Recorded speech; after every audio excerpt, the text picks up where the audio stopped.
Tidak ada satupun anggota yang membawa senjata api. Jadi kalau masih ada, baik bintara senior ataupun perwira, tolong segera diamankan dahulu. Yang kedua, tolong tidak ada yang melakukan kekerasan yang sifatnya eksesif. Seperti apapun nanti dinamikanya, tolong jangan sampai kita melakukan kekerasan yang eksesif.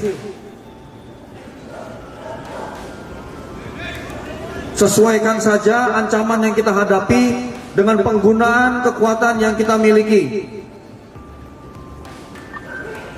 Yang ketiga, saya mohon bantuan rekan-rekan perwira, lakukan pengawasan dan pengendalian penuh terhadap rekan-rekan anggotanya. Mohon sekali tidak ada yang makan tulang. Kapolres Malang AKBP Ferly Hidayat yang kini telah dicopot dari jabatannya memberikan 3 instruksi penting kepada jajarannya dalam pengamanan laga Arema FC vs Persebaya yang digelar di Stadion Kanjuruhan, Malang, Sabtu, tanggal 1 Oktober tahun 2022. 3 instruksi dari AKBP Ferly Hidayat itu disampaikan pukul 15 waktu Indonesia Barat, atau 5 jam sebelum laga Arema vs Persebaya digelar. Kemudian, AKBP Ferly Hidayat juga meminta anggotanya yang melakukan pengamanan di Stadion Kanjuruhan untuk tidak melakukan kekerasan yang eksesif, atau di luar dari kebiasaan. AKBP Ferly Hidayat juga meminta agar jajaran perwira senior yang bertugas dalam pengamanan di Stadion Kanjuruhan melakukan pengawasan dan pengendalian kepada anggotanya yang bertugas.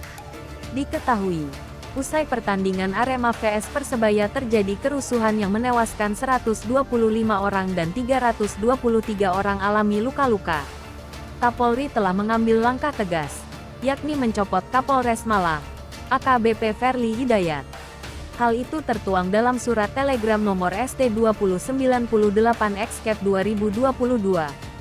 Ferly kemudian dimutasi sebagai perwira menengah Pamen, Sumber Daya Manusia, SDM Polri.